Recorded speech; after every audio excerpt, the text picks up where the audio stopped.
Jangan ingkari panggilan Tuhan. Every one of you matters. Setiap kita itu berguna, berarti, bermakna. Setiap orang itu punya tujuan. Termasuk mereka yang historinya kurang bagus. Aku ini lahir dari wedlock, atau aku ini akibat MBA, married by accident, papa mama saya kebobolan, hamil di luar nikah. Peduli amat. Gak ada anak haram, yang ada orang tua haram. Anak itu selalu dilahirkan dalam gambar dan rupa Allah. Apapun sejarahnya, papa mamanya taat atau bukan.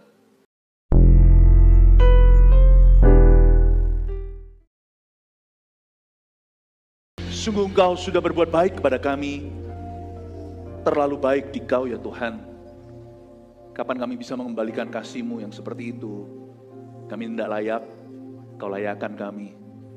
Kami rindu sisa hidup kami memuliakan-Mu, melaksanakan kehendak-Mu, memenuhi panggilan-Mu atas hidup kami. Bantu kami hingga kami bisa mengerti jalan-jalan Tuhan. Bantu hamba-Mu yang menyampaikan firman sehingga hamba diberikan hikmat dari tempat yang maha tinggi. Roh Kudus-Mu bekerja di tengah-tengah kami. Ya Tuhan, membuat setiap jemaat bertumbuh secara ilahi. Dan masing-masing kami menemukan jalan kehidupan kami. Sembunyikan hamba di balik salib-Mu, di dalam nama Yesus. Haleluya. Amin. Mari kita buka sama-sama kitab Yunus pasal pertama. Saya berikan judul tadi, jangan ingkari panggilan Tuhan. Tahukah setiap kita punya panggilan dari Roh Kudus? Tuhan Yesus sudah menentukan jalur hidup kita, itu bukan takdir, tapi maksud ilahi. Kalau takdir kan pasif dari kita tidak ada berbuat apa-apa, kita nggak punya pilihan. Kalau maksud ilahi harus disambut tangan dengan ketaatan.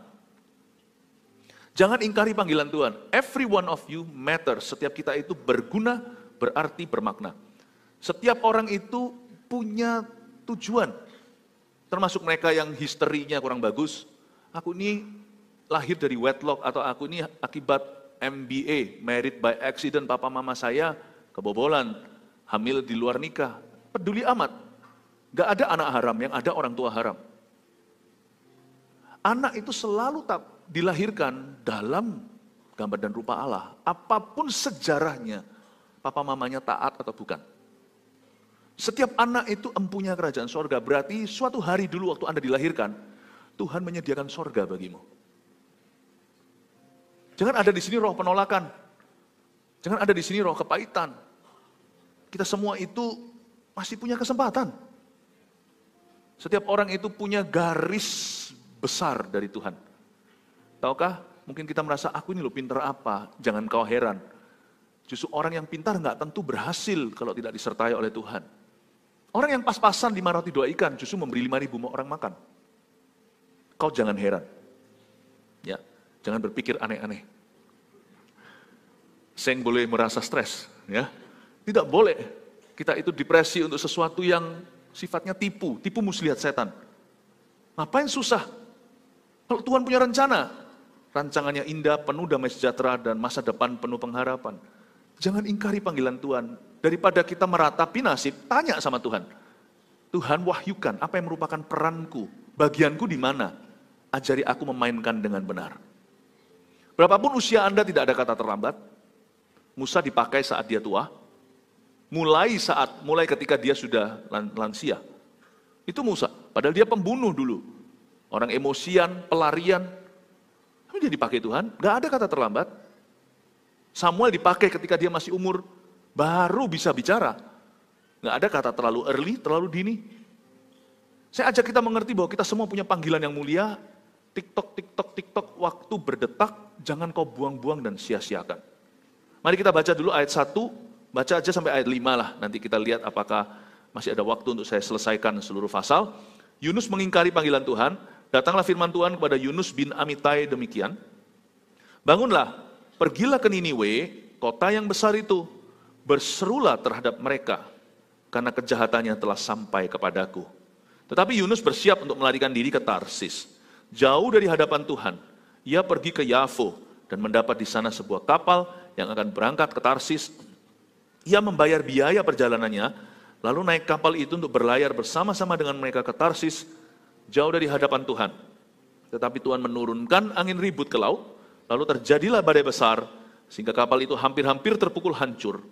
Awak kapal menjadi takut, masing-masing berteriak-teriak kepada Allahnya, Dan mereka membuang ke dalam laut segala muatan kapal itu untuk meringankannya. Tetapi Yunus telah turun ke dalam ruang kapal yang paling bawah dan berbaring di situ, lalu tertidur dengan nyenyak. Setengah cerita, berhenti di sana. Kita semua tahu cerita Yunus ini klasik sekali, tapi kita taunya hanya Yunus dimakan ikan.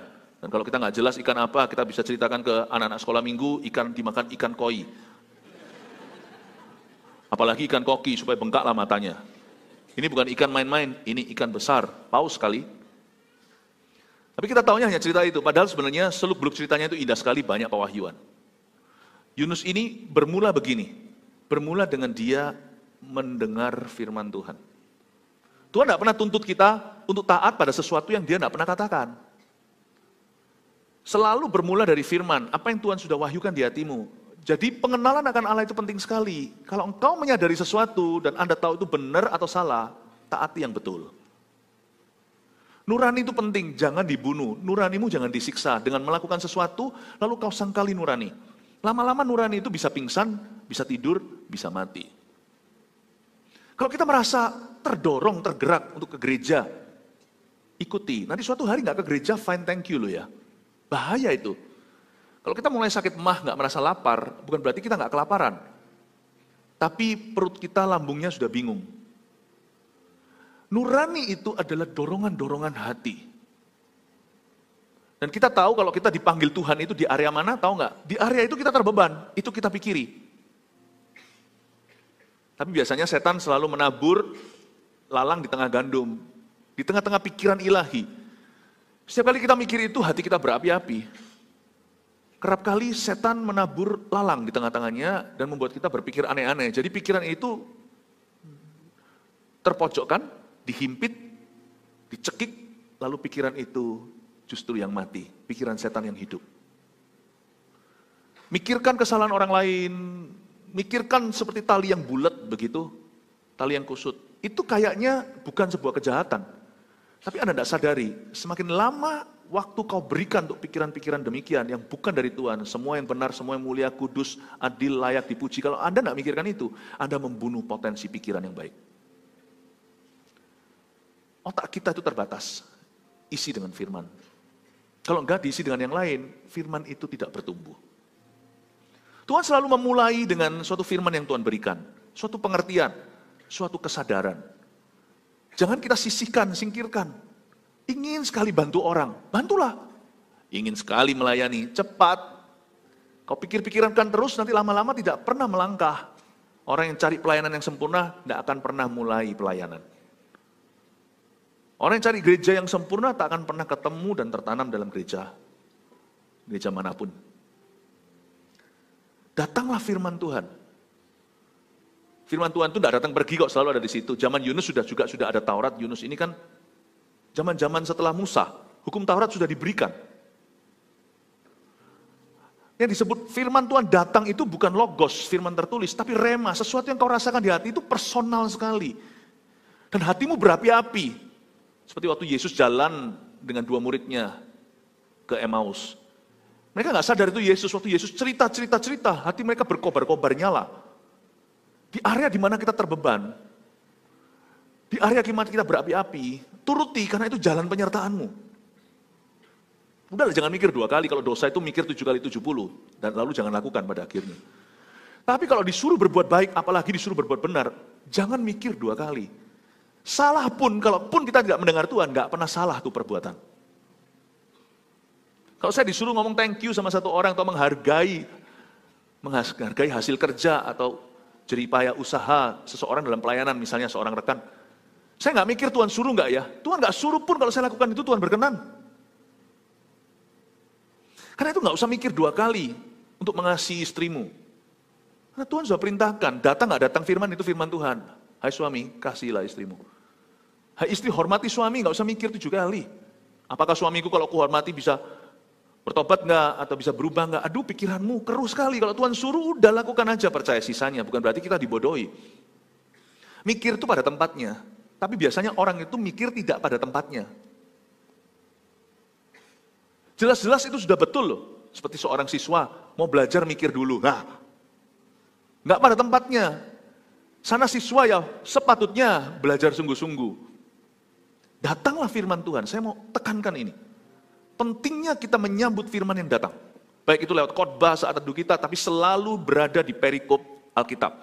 Selalu Alkitabiah, tidak pernah keluar di sana. Tidak pernah ada firman yang datang pada Anda, bunyinya atau suaranya, bunuhlah orang itu. Atau, sana ambil suami orang itu. Ini kehendak Tuhan, ngawur.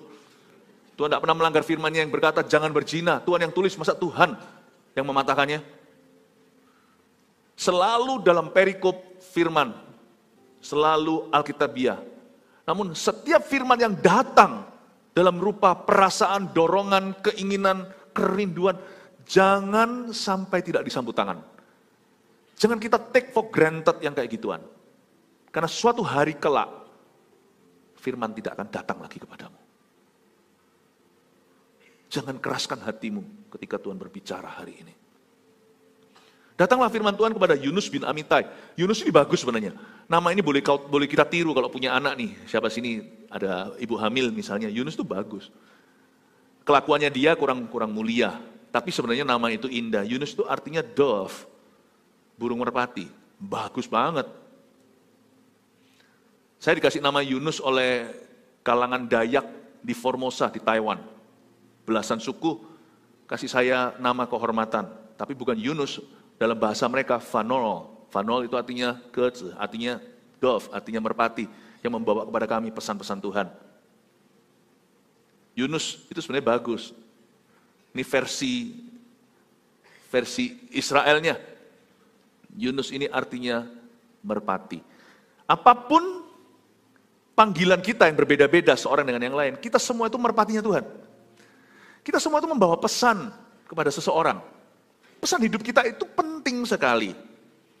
Masing-masing kita itu Tuhan taruh message, taruh testament, atau taruh testimoni, taruh kesaksian di dalamnya, termasuk ketika kita mengalami ujian iman. Ya, ujian kita terbesar bisa menjadi kesaksian kita yang terbesar pula. Bahasa Inggrisnya, your greatest test could be your greatest testimony.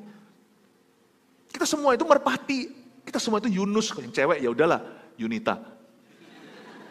Coba lihat yang cowok di kanan beritahu, halo Pak Yunus, kalau yang cewek, Bu Yunita. Ya, kita semuanya itu saksi hidup Kristus. Lalu Yunus itu bin Amitai, kita nggak tahu papanya siapa, tapi dia disebut, misalnya Warren bin Philip gitu ya. Ini anak saya di depan sini. Yunus bin Amitai, Amitai itu bagus sekali. Amitai itu artinya truth, kebenaran. Jadi Yunus bin Amitai adalah Yunus anak kebenaran. Senang ya? Kita sebagai orang tua, kita harus mendidik anak kita dalam kebenaran. Kalau kita sendiri nggak benar, gimana didik mereka? Lu jangan pura-pura. Kita sendiri yang lakukan dulu. Setelah itu mereka melihatnya, karena teladan bicara lebih kuat daripada kata-kata. Setelah itu kita harus tanam mereka dalam kebenaran. Nah, ajari mereka dari kecil, supaya waktu mereka besar, dewasa, mereka tidak meninggalkan jalan itu. Yunus bin Amitai, saya nggak tahu papanya siapa, tetapi ketara bahwa Yunus ini jadi seorang nabi. Pasti itu juga ada campur tangan ayahnya, siapa tahu doa ibunya. Cuman Bible is silent, Alkitab diam soal family tree atau soal silsilahnya Nabi Tuhan yang luar biasa. Ini Yunus ini luar biasa sebenarnya. Coba Anda pikirkan ya, ini orang membawa tobat satu negara loh dalam satu hari. Nggak pernah terdengar seorang pengkhotbah lakukan itu. Dan Niniwe itu bukan kota kecil, Niniwe adalah negara adikuasa di Timur Tengah saat itu. Iran lah hari ini. Tapi Iran sekarang kan jadi begitu. Yunus bin Amitai. Ini seorang hamba Tuhan yang dahsyat. Jangan jelek-jelekin tuh Yunus. Ini orang bawa tobat. Dia nggak mau aja diurapi kayak gitu. Kita mau aja pengurapannya nggak seberapa. Coba mikir coba. Ini orang loh. Ogah-ogahan diurapi. Nggak mau, aku nggak mau bangkitkan orang mati. Nggak mau orang mati bangkit. Sini Tuhan bangkitkan orang mati, nggak bangkit-bangkit. Saya rasa Yunus ini seorang yang nanti suatu hari di surga saya kepingin kenal. Saya mau jabat tangan dan saya mau bilang, Pak Yunus. Mana Bu Yunita? This is an amazing man of God. I have only admiration for this guy. Saya nggak bisa salahkan kenapa dia kok nggak mau mentaati Tuhan. Saya nggak salahkan. Karena task atau tugasnya itu bahaya banget. Dia bukan datang memberikan pesan kemakmuran. Dia bukan datang membawa kesembuhan. Dia datang negor mentah-mentah, raja dan rakyatnya, negara terbesar saat itu masuk suruh ke negaranya. Iya kalau lewat online nggak apa-apa. Dia harus hadir on-site di sana, tegur ke muka mereka, lu orang akan binasa kalau nggak bertobat. 1, dikira gila. 2, bisa dikeroyok massa. 3, bisa dieksekusi raja. Dia nggak mau. Jangan kita kecam dia. Kita jadi dia juga nggak tentu mampu. Dia disuruh pergi atas biaya sendiri. Nggak ada gereja yang bayari, nggak ada organisasi misi. Semua orang nggak percaya kalau dia terima firman, dia pergi sendiri, bayar sendiri. Ya Tuhan tentunya pasti akan menyediakan buat hambanya. Tapi dia disuruh pergi on his own cost dan one way ticket, nggak tentu kembali ke situ, cari mati. Coba pergi ke Amerika, jelek-jelekin Amerika. Donald Trump berkata, kita deportasikan semua orang non-Amerika yang tidak suka sama Amerika di dalam Amerika. Ini orang, belum ada hak asasi manusia waktu itu, belum ada human rights. Dan Niniwe itu terkenal kejam nomor 1. Cara mereka membunuh musuh itu tahu nggak? Makanya dia juga nomor 2, kenapa alasannya kenapa dia susah pergi ke sana. Dia nggak mau taat. Saya paham. Karena ini negara yang jahat. Itu sama seperti kita itu ngomong sama, di zamannya kalau kita tinggal hidup di tahun 1943, Perang Dunia Kedua, 44 gitu ya. Hitler lagi gila-gilanya. Lalu Tuhan suruh kita ke Jerman, beritahu sama mereka, hei kalian semua harus bertobat, karena kalian akan binasa, tapi kalau kalian bertobat, Tuhan ampuni dan Tuhan berkati. Mau nggak? Jikalau kita negara yang dijajah sama Jerman, orang tua dan kakek nenek kita disembeli sama mereka, dibakar hidup-hidup dengan gas, dilepaskan herder, German Shepherd, itu kan terjadi cara eksekusi mereka, dimakan sama anjing yang kelaparan dan gila dilatih untuk membunuh, ditelanjangi dulu. Lalu kita pergi ke situ memberitakan pengampunan, kalau mereka bertobat Tuhan ampuni. Kalau saya mungkin saya tidak akan pergi ke Jerman. Saya akan ke San Francisco. Cari transitan lewat Hong Kong dulu. Jalan-jalan di sana, makan wonton sup. Jerman, gua ke Bali.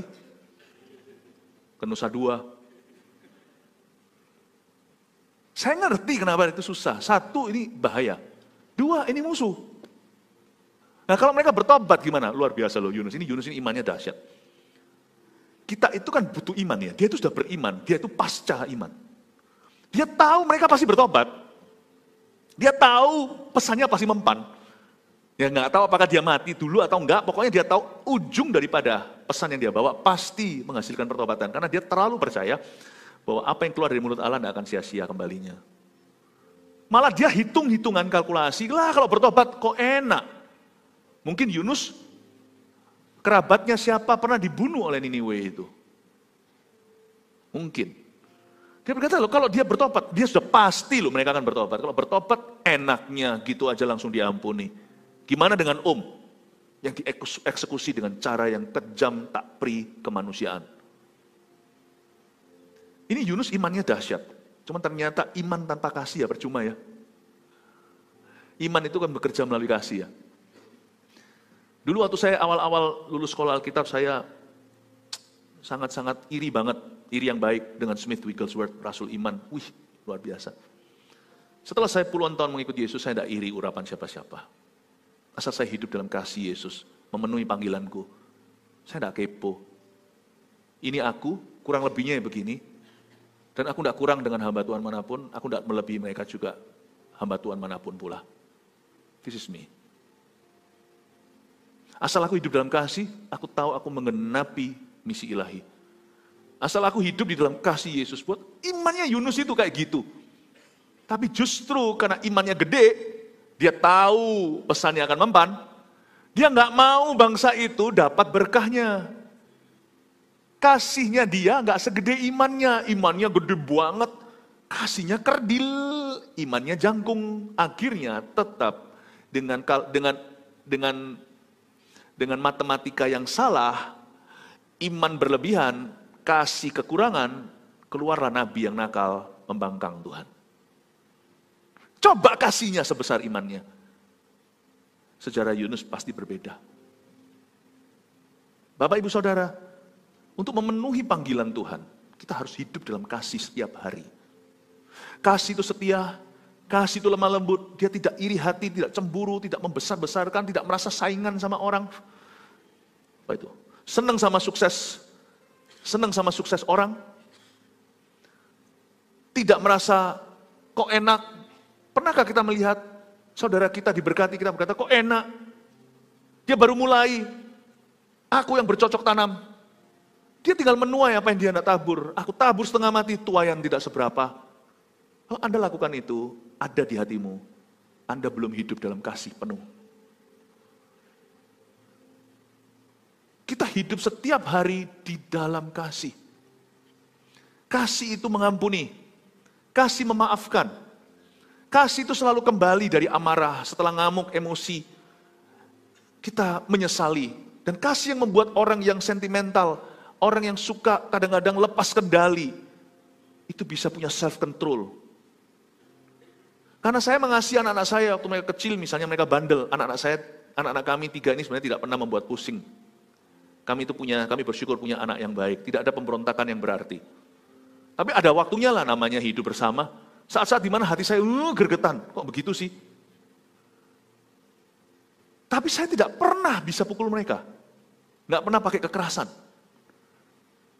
Karena saya tahu kalau sampai saya mukul, tenaga saya ini besar. Mereka pasti terluka. Saya ingat waktu saya masih dulu memberontak, waktu zaman saya belum kenal Yesus. Saya kalau marah itu, ini bukan bangga, ini malu. Waktu saya di Singapura sekolah, saya berantem sama teman-teman sekolah. Itu saya pernah marah, cuma saya pukul sekali meja itu belah jadi 2. Bukan ilmu, karena memang dari kecil saya belajar bela diri, karate, bukan karambol. Dari kecil umur 6 saya sudah patahkan itu batu bata begini, karate chop. Jadi saya marah emosi itu 7 kali lipat tenaga saya, bam! Hingga dulu sekali saya takut punya anak. Setelah saya bertobat saya berkata, Tuhan jangan, tenagaku itu gede. Kalau saya ngamuk itu jadi gorila. Saya takut jadi pendeta disuruh sabar, ramah sama semua orang. Dari tahun 92 sampai sekarang 2024. Saya sudah jadi hamba Tuhan. Berapa tahun dah? 32 tahun. Gak pernah saya main tangan. Sama siapapun. Di rumah juga tidak pernah. Saya takut jadi papa. Tapi waktu saya marah sama anak saya, seperti ada yang nahan. Waktu saya marah, saya mundur dari mereka berapa langkah. Saya pakai mulut saya. Saya ajarin mereka, saya kasih beli waktu. Nanti, ketemu, nanti. Daddy mau ngomong nanti, enggak sekarang. Setiap kali saya marah, saya ingat meja terbelah. Saya enggak mau anak saya yang terbelah. Laut merah kau belah, jangan anak lah.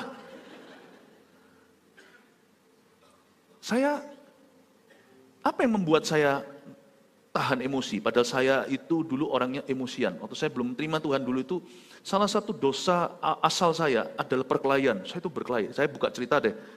Saya dulu kenapa pindah? Dari kecil saya sudah sekolah luar negeri sebenarnya. Umur 6 saya sudah di Taiwan. SD saya di Taiwan dan Indonesia, SMP di Singapura, SMA saya di Kanada, sampai kuliah bertobat di sana. Saya buka cerita dah. Awal alasan saya pertama kali saya ke luar negeri adalah untuk berobat, karena saya ini sakit-sakitan waktu kecil. Disembuhkan Tuhan secara ajaib di saat saya berjalan ke sekolah di Taipei. Lalu saya jadi kuat, dari orang yang pakai sepatu polio, jadi orang yang bertenaga besi. Waktu saya umur 6 tahun sudah belajar karate karena saya dibully. Dari karate itu saya terjadi perkelahian. Perkelahian pertama waktu saya masih umur sekitar 7-an, tak sengaja sih, saya tendang teman saya jatuh dan patah tangannya, umur 7. Jadi Anda melihat Simpson di sini.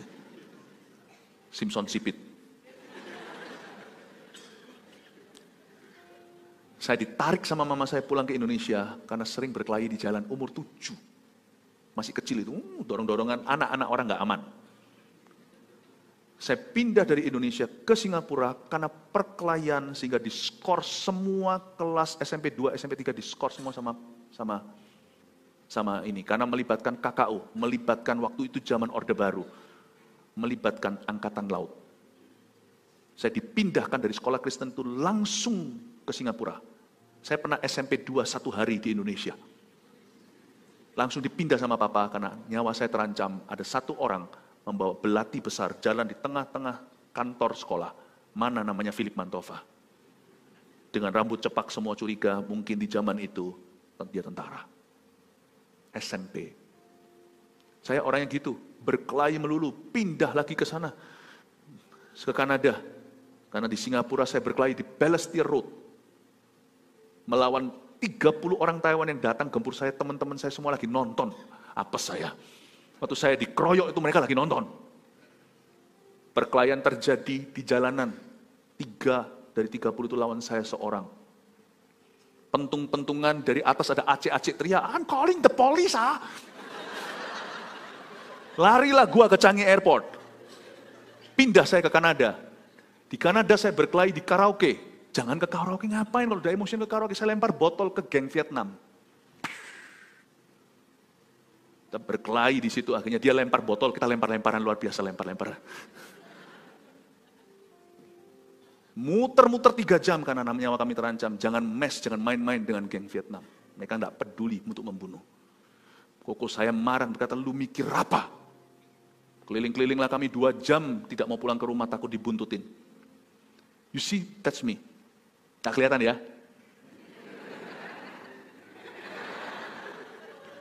Di sini saya ada tato namanya Mama. Enggak. Saya hampir ditato dulu, SMP 1. Saya bolos, sama teman-teman rencana bolos, mau ditato. Saya ditato, teman saya tato naga, saya mau ditato macan, karena saya show macan. Ya kan? Enggak, SMP 1. Ini yang anak-anak muda jangan tiru yang kayak gini ya. Saya bertobat, saya kelepasan setengah mati, muntah-muntah gara-gara hidup lama saya. Itu enggak main-main, belenggu setan itu, jangan kau main-main dengan itu. Sampai mau bunuh diri saya. Bunuh diri itu sudah menjadi titik pasti dalam hidupku saat itu. Saya ceritain sedikit ya, supaya saya kok banyak kesaksian, enggak apa-apa saya kesaksian deh. Pagi-pagi masih, semua kan lagi baru bangun tidur kan. Kasih film action sedikit kan senang. Nah bisa-bisanya saya demam tinggi. Waktu saya lagi mau bolos. Teman-teman saya semuanya tetap pergi. Jadi hari Selasa saya dimarahi sama teman-teman saya. Semua sudah ada naga, semuanya saya bersih. Tidak ada macannya.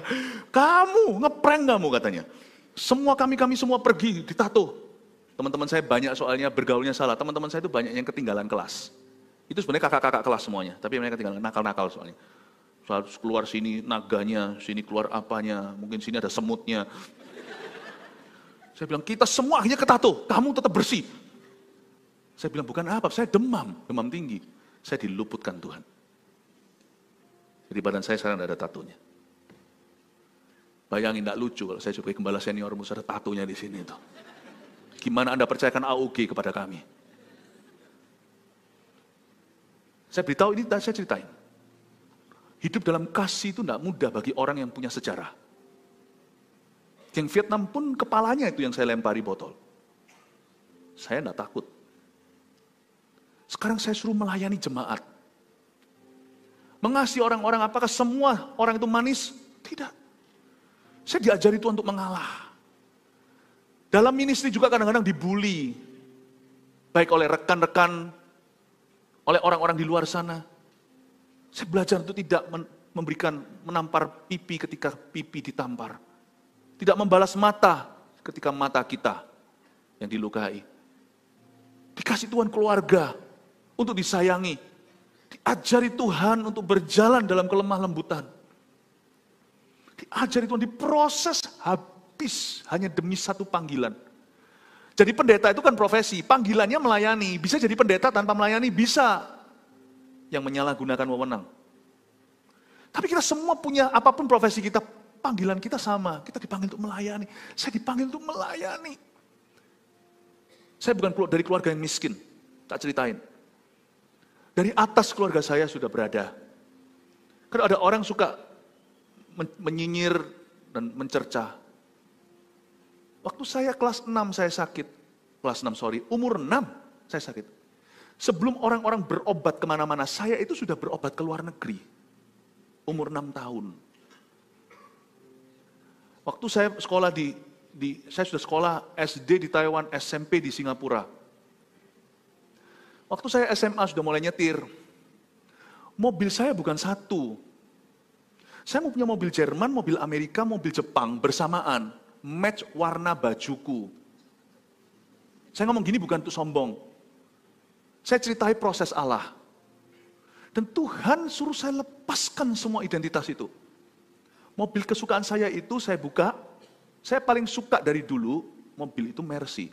Karena itu adalah mobil saya waktu SMA. Mercy Mustang. Dan Cutlass Sierra. Oldsmobile Cutlass Sierra sudah tidak diproduksi lagi. Abu-abu, hijau metalik, buka atapnya, dan yang Mercy yang S-Class ada yang E-Class. Yang E-Class abu-abu, yang S-Class itu biru dongker, besar sekali. Bersamaan kami punya mobil itu di samping tentunya, ada juga Honda Accord dan Honda yang lainnya, Toyota yang lainnya. Kok banyak sekali, saya sudah dari keluarga begitu. Sekarang, saya harus lepaskan semuanya. Tuhan suruh saya ke Ungaran waktu itu tahun 95. Tuhan suruh saya melayani. Mobilku bukan Mercy. Karena apa? Sekalipun keluarga saya mampu belikan itu untuk saya pakai itu. Zaman dulu orang kuno selalu berkata mobilnya Mercy, padahal Mercy bukan yang paling mahal. Saya nggak bisa sembarang pakai apa, mau gunakan apa. Saya harus mikirkan orang. Mikirkan orang. Kalau dulu mikirkan warna, hari ini saya keluar mau pakai warna apa. Sekarang saya harus mikirkan orang. Belum lagi kalau dicerca sama orang. Begini dan begitu. I have to let go a lot of things. Waktu saya masuk dalam pelayanan, dalam ministry, saya diproses Tuhan. Saya diproses hidup dalam kasih. Panggilan itu punya harga yang harus dibayar. Ada seorang kerabat saya yang tahu kesukaan saya dan berkata, kenapa kamu hari ini tidak pakai Mercy? Saya pakai Mercy, orang ngomong apa?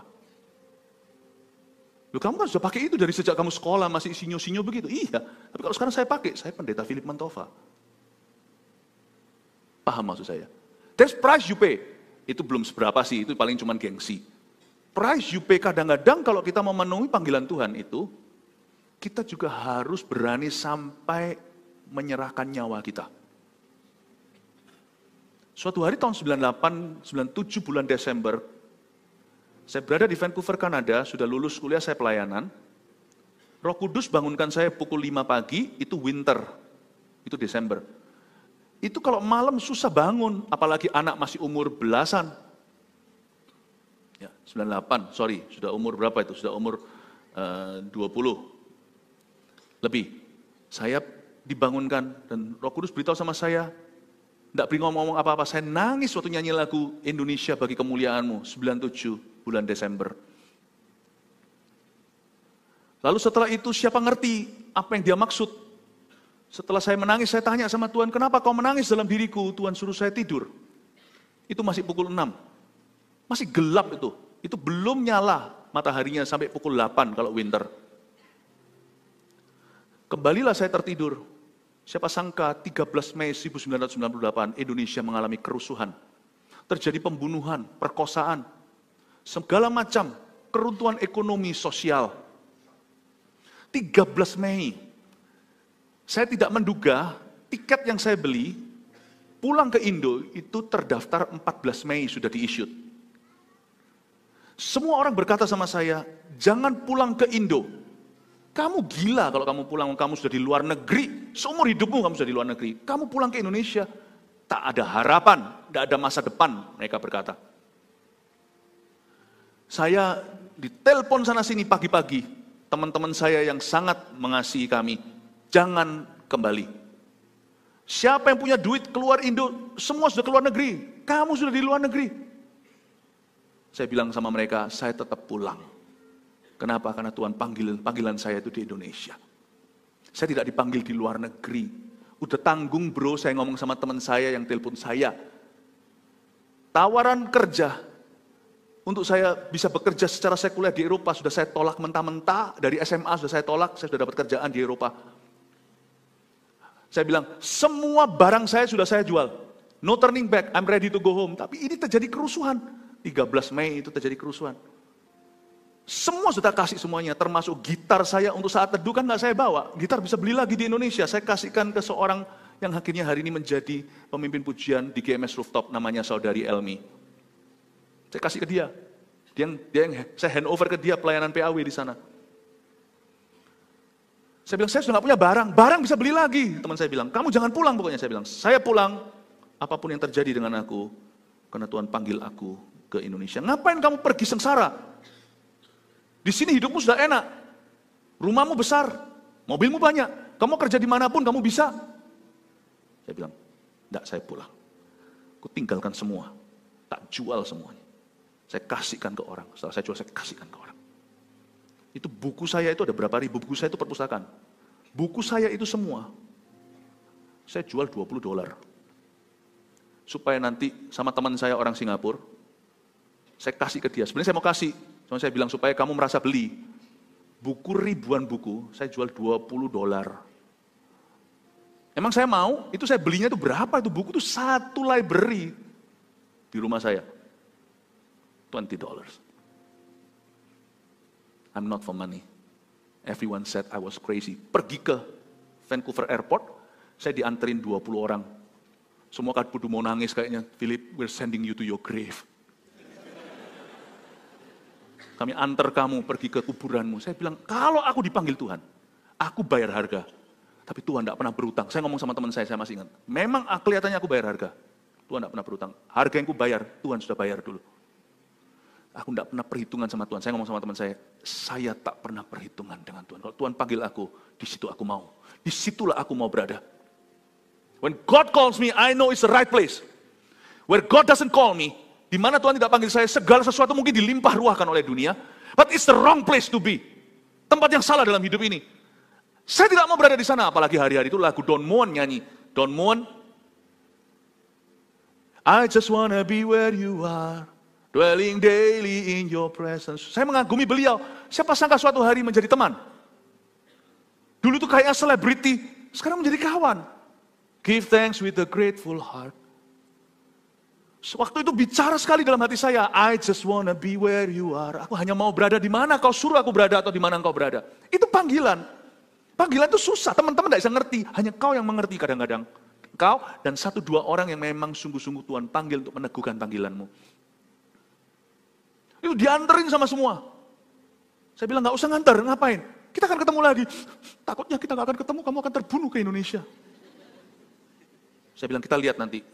Saya bercanda, kamu dulu yang mati atau saya dulu yang mati? Bro, saya bilang, gak usah khawatir. Kamu tidak akan mengubur aku yang mengubur kamu nanti. Pulanglah saya ke Indonesia. Di dekat sebuah mall di Indonesia, Surabaya Timur, tempat saya tinggal. Saya ditemui dengan satu orang, dan keluarkan pistol. 1998 bulan Juni. Saya dan fiancé saya, tunangan saya, Irene Safira, yang saya jadi istri saya, di mobil-mobil nyala, saya dipepet, saya cuma satu pilihan, kalau saya terusin saya tabrak dia. Dan dia bisa mati. Dia pepet saya, ya saya harus berhenti. Karena ini nyawa pasti melayang, yang ini nyawa mungkin melayang. Saya pilih nyawa mungkin melayang aja, dipertaruhkan. Turunlah satu orang, rambutnya cepak. Saya tahu dia rasis. Dan dia bilang, turun! Buka jaket kulitnya. Di sana ada senjata. Saya lihat pistolnya.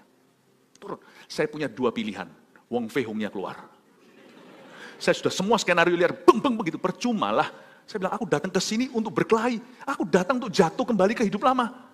Buat apa? Bukankah hidupku milik Tuhan? Saya percayakan pada Tuhan. Itu kejadian sungguhan Juni 98. Waktu dia keluarkan pistol, saya kasih uang. Saya bilang, uang, mungkin dia mau, saya kasih dompetnya. Dia tidak mau, tidak gubris sama sekali. Tunangan saya di dalam mobil nyala, saya bilang, Tuhan apapun terjadi, biar aku yang mati, bukan dia. Lalu Roh Kudus ngomong tegur saya, kamu omongannya kok gitu? Apakah aku memanggil kamu pulang ke Indo untuk mati sekarang? Bukankah untuk memberitakan Injil dulu? Make sense. Dan kalau hari ini, iya kan?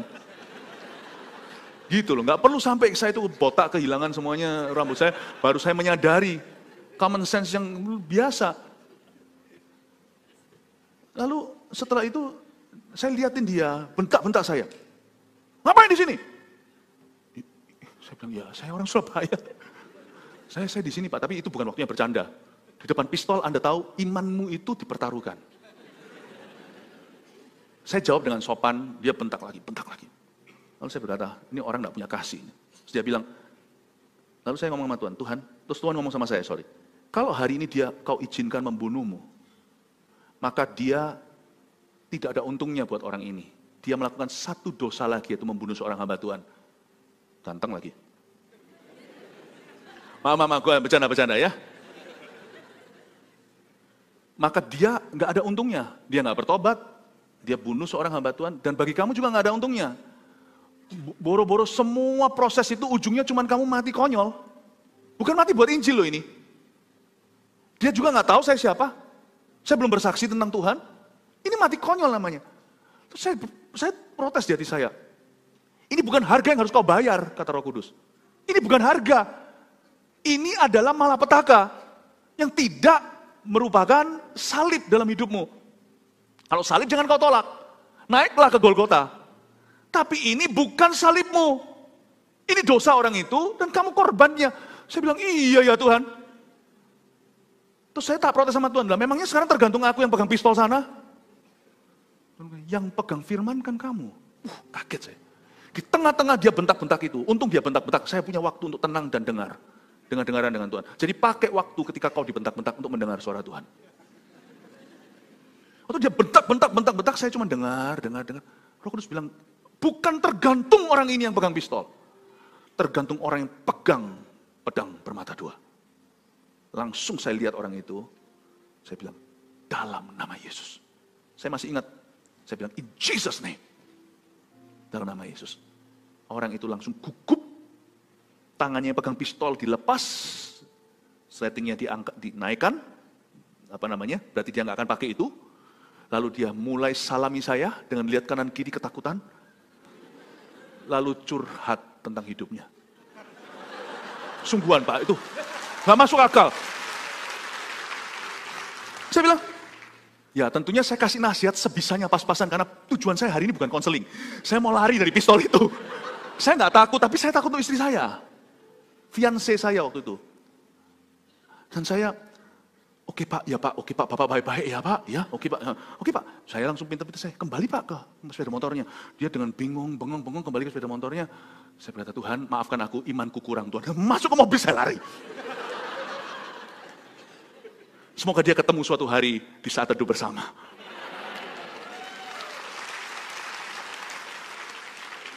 Oke, kenapa saya panjang lebar cerita ini? Supaya langsung ke ayat-ayat sisanya Anda mengerti langsung kena. Kita lihat sekarang ya. Tapi Yunus bersiap untuk melarikan diri ke Tarsis kan, jauh dari hadapan Tuhan kan. Ia pergi ke Yafo dan mendapat di sana sebuah kapal yang akan berangkat ke Tarsis. Lihat ya, Yunus gak mau ke Niniwe. Dia juga sebenarnya gak ada niat pergi ke Tarsis. Cuman kebetulan di sana ada sebuah kapal yang berangkat ke Tarsis. Panggilan Tuhan itu jalannya nggak tentu mudah. Kadang-kadang lawan arus, susah pula. Jangan kira, whatever is ready is God's will for you. Whatever is easy, apa yang mudah, apa yang sudah disediakan. Kan kapal sudah ada di depan mata, tinggal hop on aja naik ke atas, berangkat sudah, dia akan membawamu ke tujuan yang baru. Ingat, kadang-kadang kalau Tuhan suruh kau dan aku pergi ke situ, kapal nggak tentu waiting for you. You must make the step to go in that direction. Lawan pistol kayak diejek, terjadi kerusuhan huru-hara dulu. Tapi kalau Tuhan memanggilmu, jangan jadi orang yang cupu, jadi orang yang lemah seperti zaman sekarang, orang-orang muda menyerah. Mau ke gereja? Hujan, bukan kehendak Tuhan. Mau masuk ibadah, parkirnya penuh, muter-muter gak ketemu. Ya sudahlah, Tuhan gak kehendaki aku datang ke GMS. Come on lah. Itu namanya Kristen mentalitas kapal tersedia.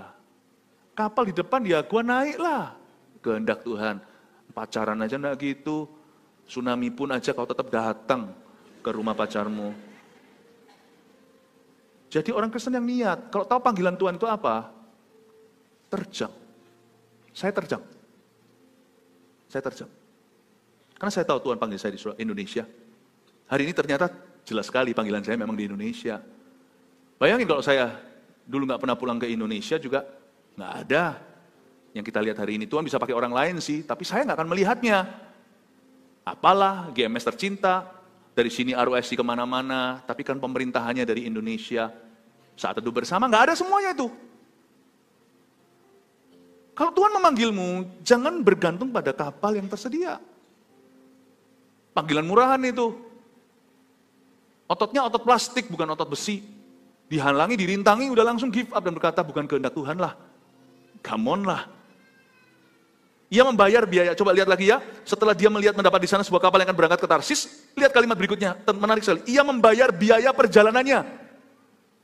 Lalu naik kapal itu untuk berlayar bersama dengan mereka ke Tarsis, malah jauh dari hadapan Tuhan. Ternyata taat itu ada harga yang dibayar, tidak taat juga membayar harganya. Sama kok, tinggal sana mau bayar harga apa.